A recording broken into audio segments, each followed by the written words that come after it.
What is this? Leave എന്ന് പറഞ്ഞാൽ ഇങ്ങനെയുണ്ടോ leave? ഇതിപ്പോ 10ാമത്തെ ദിവസമാണ്. തനിക്കറിയോ?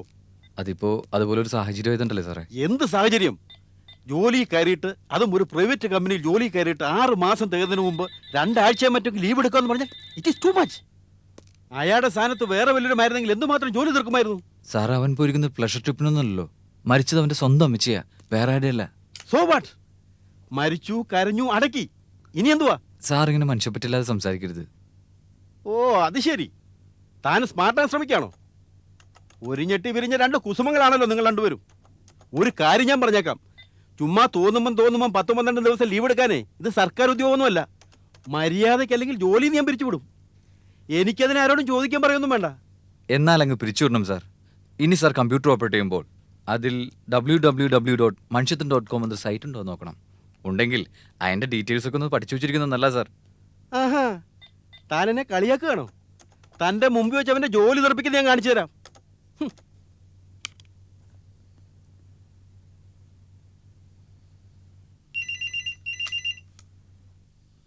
ഹലോ. ആ, ജോണി ഇല്ലേ ഇവിടെ? അവൻ പുറത്തോട്ടെങ്ങാണ്ട് പോയേക്കുവാ. ആരാ വിളിക്കുന്നേ? ഞാൻ അയാൾ ജോലി ചെയ്യുന്ന ഫേമിൻ്റെ ഉടമസ്ഥനാ. ആരാ ഫോൺ എടുത്തിരിക്കുന്നത്? ഞാനവൻ്റെ അപ്പച്ചനാ. ആ, ഞാനിപ്പോൾ വിളിച്ചത് ഒരു ബാഡ് ന്യൂസ് പറയാനാ. ജോണിയെ ജോലിയിൽ നിന്ന് പിരിച്ചു വിട്ടിരിക്കുന്നു വിത്ത് ഇമ്മീഡിയറ്റ് എഫക്റ്റ്. അയാൾ വരും പറഞ്ഞേരെ. എന്നതാ കാര്യം? അവൻ എന്നതാ ചെയ്തേ? എന്താ കാര്യമൊന്നോ? അയാളൊരു പോക്ക് പോയിട്ട് ഇങ്ങോട്ട് തിരിഞ്ഞു നോക്കിയിട്ട് പോലുമില്ല. അയാൾ ബാക്കി വെച്ചിട്ട് പോയ ജോലിയുടെ പേരിൽ ചീത്തവിളിയും ഭീഷണിപ്പെടുത്തലും കേൾക്കാൻ എന്റെ പ്രധാനപ്പെട്ട ജോലി. എന്നാ വരാൻ താമസിക്കുമെന്ന് വിളിച്ചു പറയാ. ദയവ് ചെയ്ത് പെട്ടെന്ന് അങ്ങനെ ഒരു തീരുമാനമെടുക്കാൻ വരട്ടെ. അവൻ ഈ 7ന്റെയും മറ്റും ചടങ്ങുകളുമായി ബന്ധപ്പെട്ട്, അല്ല അവൻ വന്നാലുടനെ അങ്ങോട്ട് പറഞ്ഞു വിടാം. പെട്ടെന്നൊരു തീരുമാനമെടുക്കരുത്. നോ, എനിക്ക് ഒറ്റ വാക്കേ ഉള്ളൂ. പിരിച്ചു വിട്ടിരിക്കുന്നു പറഞ്ഞാൽ പിരിച്ചു വിട്ട തന്നെയാ.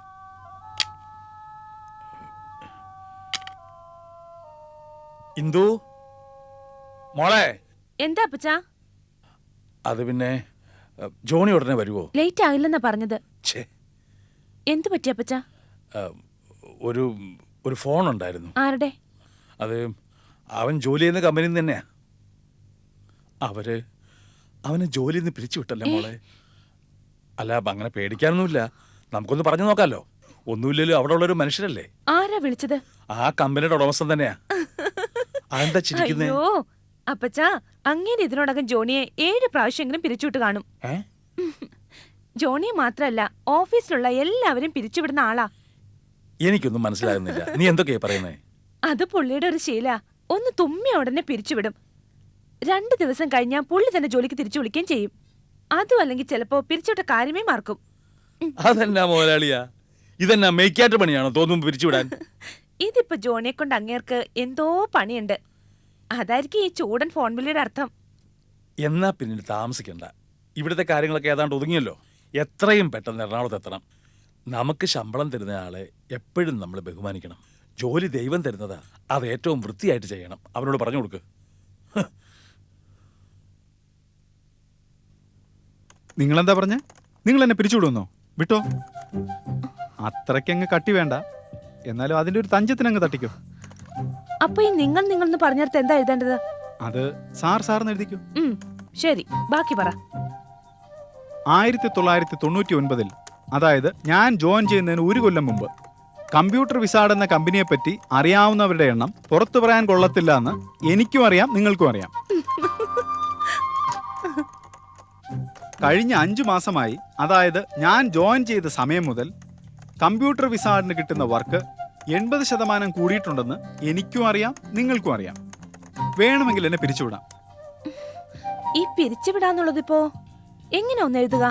You can fire me. അത്രയ്ക്ക് അങ്ങോട്ട് കട്ടി വേണ്ട. You may send me of. അത്ര മതി. ഓക്കെ.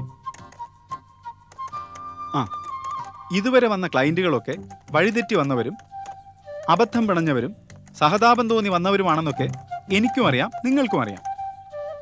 എന്നാൽ ഇപ്പോൾ വരുന്ന കൊള്ളാവുന്ന ക്ലയൻസിനെയൊക്കെ ഇങ്ങോട്ട് ആകർഷിക്കുന്നത്, ഇങ്ങോട്ടല്ല അങ്ങോട്ട്. എന്നാ ശരി, അങ്ങോട്ട് ആകർഷിക്കുന്നത് സ്റ്റാഫ് ലിസ്റ്റിൽ കാണുന്ന ജോണി മാത്യു എന്ന പേരാണെന്ന് എനിക്കും അറിയാം, നിങ്ങൾക്കും അറിയാം. പിന്നെ ഭാര്യ വീട്ടിലില്ലായിരുന്ന സമയത്ത് നിങ്ങൾക്ക് മഞ്ഞപ്പിത്തം വന്നപ്പോൾ അത് പകരുമെന്ന് അറിഞ്ഞിട്ടുകൂടി നിങ്ങളെ ഡോക്ടറെ അടുത്ത് കൊണ്ടുപോയതും ഓട്സ് വാങ്ങി തന്നതും ഓട്സ് മാത്രമേ ഉള്ളൂ ജോണി. ആ ഓട്സും ഫ്രൂട്ട്സും ഇതെല്ലാം മേടിച്ചു തന്നത് ഞാനാണെന്ന് എനിക്കും അറിയാം, നിങ്ങൾക്കും അറിയാം. ആ സമയത്ത് നിങ്ങളുടെ കമ്പനി കാര്യമെല്ലാം നോക്കി നടത്തിയിരുന്നത് ഞാനാണെന്ന് എനിക്കും അറിയാം, നിങ്ങൾക്കും അറിയാം. വേണമെങ്കിൽ നിങ്ങൾക്ക് എന്നെ പിരിച്ചുവിടാം. ഇത്രയുമൊക്കെ പറഞ്ഞിട്ടും ഇനിയും എന്നെ പിരിച്ചുവിടാനാണ് ഭാവമെങ്കിൽ ഞാൻ അങ്ങനെ പിരിഞ്ഞു പോകാൻ ഉദ്ദേശിക്കുന്നില്ല എന്ന് എനിക്കും അറിയാം, നിങ്ങൾക്കും അറിയാം. So I will be there at the office tomorrow. Thank you. Yours faithfully, Johny Mathew. ഉം.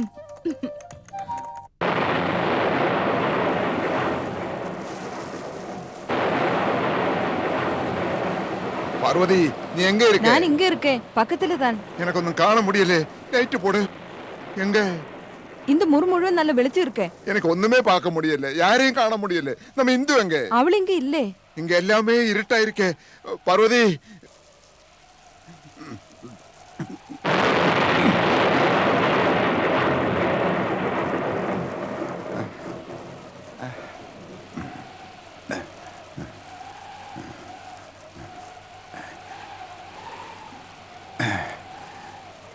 என்ன என்னாச்சு? எதுக்கு சீக்கிரம் எண்ணிட்டது? ஏதாவது துசுப்ளம் பார்த்தாச்சா? பார்த்தேன் என் தாத்தாவே. താത്താവുടെ കാഴ്ചശക്തിയെ. കുരുടൻ എപ്പോഴും സ്വപ്നം കാണുമെന്ന് ഒരു നാൾ താത്ത ചൊല്ലി തന്നിരുന്നേ. അവരൊന്നും കാണില്ല, കുറേ ശബ്ദം മട്ടും കേൾക്കും. സ്വപ്നത്തിലെ എല്ലാമേ കറുപ്പതാ, വെറും കറുപ്പ്, കട്ടിക്കറുപ്പ്. இதெல்லாம் எதுக்கு இப்ப சொல்றது? ഇനി അധിക നാളില്ലേ, ഏറിന ഒരു വർഷം, ചിലപ്പോൾ കൊഞ്ചം മാസം, അതുമല്ലെങ്കിൽ ദിവസങ്ങൾ. അതുക്കുള്ളേ ഞാൻ എല്ലാ സ്വപ്നവും പാത്തുകാനാകണം. അതുതാണ് ഈശ്വര കൽപ്പന.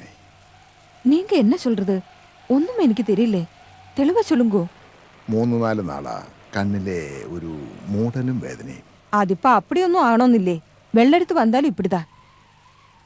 ഞാൻ ഇന്നേക്ക് ഡോക്ടറെ பார்க்க പോയിരുന്നേ. எனக்கும் தாத்தாவுக்கு வந்தா அதே. அப்படி சீக்கிரம் ஒன்றும் ஒரு டாக்டருக்கு சொல்ல முடியாது.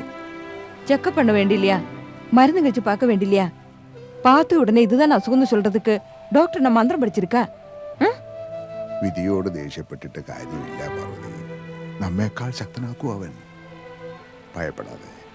നീ ഭയന്നാ പിന്നെ എനിക്ക് ആര് ശക്തി തരും? എനിക്ക് ആര് ധൈര്യം തരും? ആദ്യമേ ഞാൻ നനച്ചേ ആരോടും ചൊല്ല വേണ്ട. പിന്നെ നനച്ചേ കിടച്ച സമയം കൊണ്ട് എല്ലാവർക്കും ഒന്ന് തയ്യാറാകാൻ കഴിഞ്ഞാൽ അത് തന്നെ ഏറ്റവും നല്ലതെന്ന്. ഒരു വേള ഉണ്ണിക്ക് പകരമാക്കുന്ന അപ്പടി നനച്ച് ആശ്വസിക്കാനിപ്പോൾ.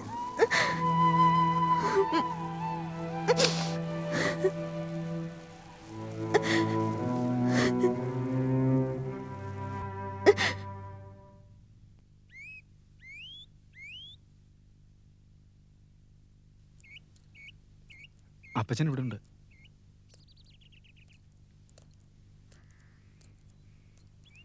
അപ്പച്ച, നാളെ എറണാകുളത്തോട്ട് പോകാമെന്ന് വിചാരിക്കുക. ആ, ഞാനൊരു ടെമ്പോ ഏർപ്പാട് ചെയ്തിട്ടുണ്ട്. അപ്പച്ചൻ അത്യാവശ്യമുള്ള സാധനങ്ങളൊക്കെ അങ്ങോട്ട് കൊണ്ടുപോകാമല്ലോ. എങ്ങോട്ട്? എറണാകുളത്തോട്ട്. അങ്ങനത്തെ മാറ്റങ്ങളൊന്നും വേണ്ടടാ, എല്ലാം പഴയ പോലെ തന്നെ മതി. നിങ്ങൾ രണ്ടുപേരും ശനിയാഴ്ച തോറും എന്നെ കാണാൻ ഇങ്ങോട്ട് വന്നാൽ മതി. അപ്പച്ച, ഇത് ഞങ്ങളുടെ ആഗ്രഹമാണ്. എന്നെ ഒക്കെ പറഞ്ഞാലും അപ്പച്ചനെ ഒറ്റയ്ക്ക് ഇവിടെ നിർത്തിയിട്ട് പോണ പ്രശ്നമില്ല. ഞാൻ ഒറ്റയ്ക്കല്ലല്ലോ, വിളിച്ചാ വിളിപ്പുറത്ത് തന്നെയല്ലേ പഠിക്കലും അച്ഛനും ഒക്കെ. പിന്നെ അതിന് മാത്രം വയസ്സൊന്നും ആയിട്ടില്ലല്ലോ എനിക്ക്. 2-3 ദിവസം കൂടെ കഴിഞ്ഞാൽ പള്ളിയുടെ കാര്യങ്ങളൊക്കെ ആയിട്ട് ഞാൻ അങ്ങ് മുഴുകും. നേരം കളയാൻ പ്രയാസമൊന്നും ഉണ്ടാവില്ല.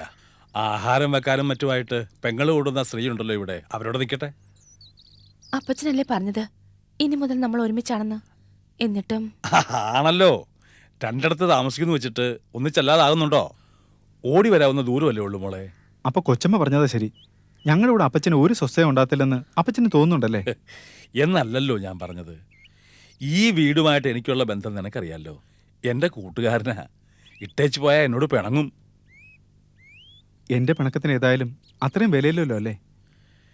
എൻ്റെ ജോണിക്കുട്ടി, നിന്നെ ഞാൻ എങ്ങനെയാ പറഞ്ഞു മനസ്സിലാക്കുന്നത്? നിന്റെ അമ്മച്ചിയുടെ നഷ്ടം ഒരു ചെറിയ അളവിലെങ്കിലും നികത്തുന്നത് ഈ വീടാ. മരണവുമായിട്ട് പൊരുത്തപ്പെടണമെന്ന് എല്ലാവരും പറയുമ്പോഴും ഈ വീട് എന്നതാ എന്നോട് പറയുന്നറിയാമോ?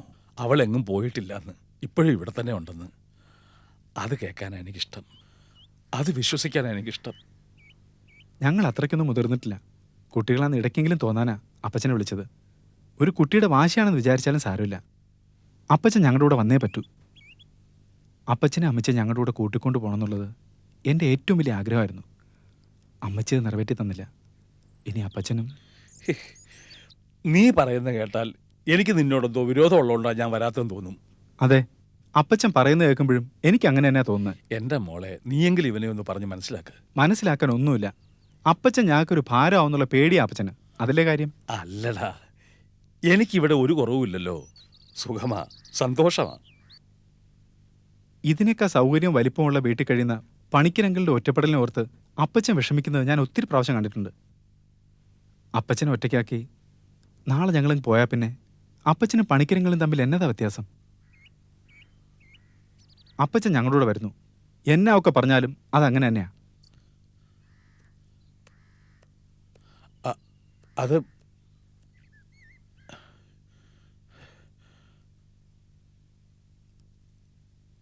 അത് പറ്റത്തില്ല മോളെ.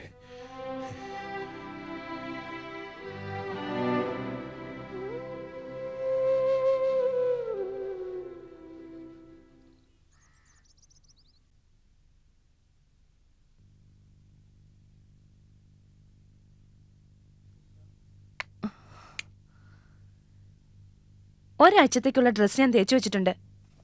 ആ പിങ്ക് ഷർട്ട് കുറച്ച് കറയുണ്ടേ, അത് ഞാൻ മാറ്റി വെച്ചിരിക്കുക. പിന്നെ കഴിവതും വീട്ടിൽ തന്നെ കുക്ക് ചെയ്ത് കഴിക്കാൻ നോക്കണം.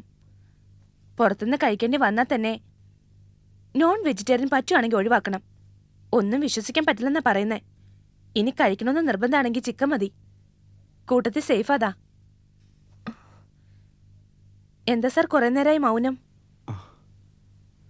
അപ്പച്ചൻ കൂടി വരാൻ സമ്മതിച്ചിരുന്നേ. ഇനിയിപ്പോ വീണ്ടും വീണ്ടും അത് തന്നെ പറയാതെ. തൽക്കാലം നമ്മൾ നോക്കേണ്ടത് അപ്പച്ചന്റെ സന്തോഷ. എത്ര സന്തോഷങ്ങൾ ജോണിക്കായി വേണ്ടെന്ന് വെച്ച ആളാ അപ്പച്ചൻ. എന്നാലും എത്ര നാളെന്ന് വെച്ചാൽ ഈ പരിപാടി? കോട്ടയത്തോട്ട് മാറ്റം മേടിക്കാൻ സർക്കാർ ഉദ്യോഗമൊന്നുമല്ലല്ലോ ഇത്. ഇതിനെന്താ ഉത്തരവെന്ന് ചോദിച്ചാ എനിക്കറിയില്ല. പക്ഷെ അപ്പച്ചനോട് ഇതൊന്നും ചോദിക്കരുത്. ഇതൊക്കെ ചിന്തിക്കുന്നുവെന്ന് അപ്പച്ചൻ അറിഞ്ഞാ നമുക്കൊരു ഭാരമാണെന്ന് അപ്പച്ചന് തോന്നും. അതൊരിക്കലും ഉണ്ടാവരുത്. അങ്ങനെയല്ല ഞാൻ ഉദ്ദേശിച്ചത്. എന്നതാണേലും അപ്പച്ചനെ ഒറ്റയ്ക്കാക്കുന്ന കാര്യത്തെപ്പറ്റി നമ്മൾ ചിന്തിക്കുന്നു പോലുമില്ലല്ലോ. ഞാൻ പറഞ്ഞത് ഒരുമിച്ച് ജീവിച്ചു തുടങ്ങുന്നതിന് മുമ്പ് ഇതല്ലായിരുന്നല്ലോ നമ്മൾ ഉദ്ദേശിച്ചിരുന്നത്. ജീവിതം നമ്മുടെ കളിപ്പാട്ടം അല്ല ജോണി, നമ്മൾ ജീവിതത്തിന്റെ കളിപ്പാട്ടാ. നമ്മുടെ പ്രതീക്ഷകളും ജീവിതവും തമ്മിൽ വളരെ ചെറിയ ബന്ധമേ ഉള്ളൂ. പക്ഷെ എനിക്ക് സന്തോഷമാണ്. എന്നെ വേണ്ടെന്ന് പറഞ്ഞ ആളുടെ കൂടെ നിൽക്കാനും ശുശ്രൂഷിക്കാനും അവസരം തന്നല്ലോ ഈശ്വരൻ. അതൊരു അനുഗ്രഹമല്ലേ? എന്നാലും അവിടെ ഞാൻ ഒറ്റയ്ക്ക്, ഹോസ്റ്റലിൽ ഒരുപാട് കാലം ഒറ്റയ്ക്ക് ഞാൻ താമസിച്ചിട്ടുണ്ടെങ്കിലും ഇപ്പോ താൻ എനിക്കൊരു ശീലമായി പോയടോ.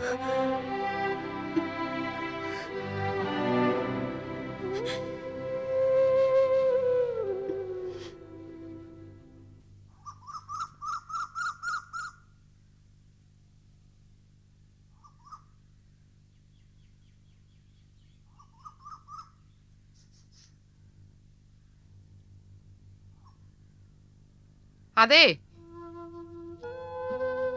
എന്നാ ബാധകം നിങ്ങൾ ചെയ്യാൻ പോകുന്നറിയാവോ? ആ പെങ്കൊച്ച് നിങ്ങളെ നോക്കാനായിട്ട് ഇവിടെ നിൽക്കാൻ പോവാന്ന്. പുതുമോടി മാറുന്നതിന് മുമ്പ് അതുങ്ങളെ തമ്മിൽ അകറ്റി നിർത്താൻ നിങ്ങൾക്ക് എങ്ങനെ മനസ്സ് വന്നു? അത് ഞാൻ ഒന്നും പറഞ്ഞിട്ടല്ലല്ലോ, അവർ രണ്ടുപേരും കൂടെ തീരുമാനിച്ചല്ലേ. ഇതൊക്കെ അങ്ങ് പോകുന്നതിന് മുമ്പ് ആലോചിക്കണമായിരുന്നു. അത് ശരി, ഇപ്പോഴും കുറ്റം എൻ്റേത് തന്നെ. നിങ്ങൾ പിടിച്ച മുയലിനെ കൊമ്പോട് കൊമ്പ്. പിന്നല്ലാതെ ഒരു സൂചന പോലും തരാതെ അങ്ങ് പോവാന്ന് വെച്ചാൽ? നാഴേക്ക് 40 വട്ടം ഞാൻ പറഞ്ഞോണ്ടിരുന്നതാ ഒരു ദിവസം ഞാനങ്ങ് പോവെന്ന്. അപ്പം നിങ്ങക്ക് തമാശ അല്ലായിരുന്നോ?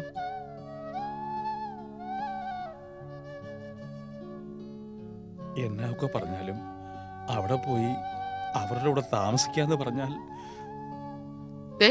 ഇങ്ങോട്ടൊന്ന് നോക്കിയേ, ഇവിടെ ആണേലും അവിടെ ആണേലും ഞാൻ കൂടണ്ടേ? ഉണ്ടേ? ഉണ്ടെന്ന് വെച്ചോ? ഉണ്ടെന്നേ വെക്കുന്നുള്ളൂ. അവിടെ ആണെങ്കിൽ നമുക്ക് രണ്ടുപേർക്കും അവരൊരുമിച്ച് ജീവിക്കുന്നതിന്റെ സന്തോഷം കാണാം. ഇവിടെ ആന്നേലോ ആഴ്ച പിരിയുമ്പോഴുള്ള കരച്ചില്, പിന്നെ ശനിയാഴ്ച തമ്മി കാണുമ്പോൾ സന്തോഷം കൊണ്ടുള്ള കരച്ചില് ആകെപ്പാടെ മേക്കോന്നിരിക്കും. ഞാൻ പറഞ്ഞില്ലെന്ന് വേണ്ട.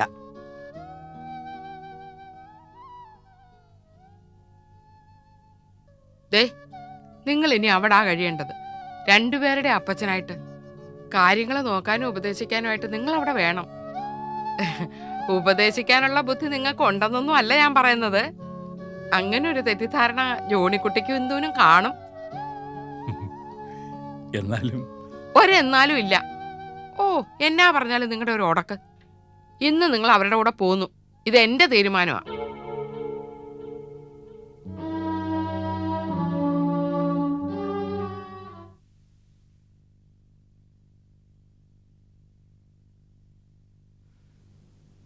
അപ്പച്ച, ആ, ഞാൻ ഇറങ്ങുക. അപ്പൊ ഇവളോ? ഞാനിവിടെ ഒറ്റയ്ക്കോ?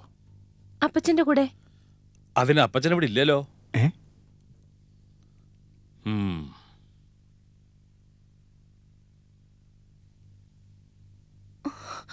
അപ്പച്ചൻ ഇതെവിടെ പോവാ?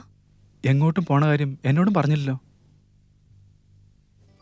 ബാഗും ഒക്കെ പാക്ക് ചെയ്ത് എപ്പോഴേ റെഡി ആയിട്ട് നിൽക്കുക. അപ്പൊ തന്നെ ഇവിടെ ഒരാൾ മുടിയും കെട്ടിയിട്ടില്ല, ഡ്രസ്സും മാറിയിട്ടില്ല. പെണ്ണുങ്ങളെന്ന് പറഞ്ഞാലേ ഇങ്ങനെയാ, ഒന്നിനും കൃത്യനിഷ്ഠയില്ല. ആ, ആദ്യത്തെ ആയോട് ക്ഷമിച്ചേക്കാം, ഇല്ലടാ. ആ, ചെല്ലേ.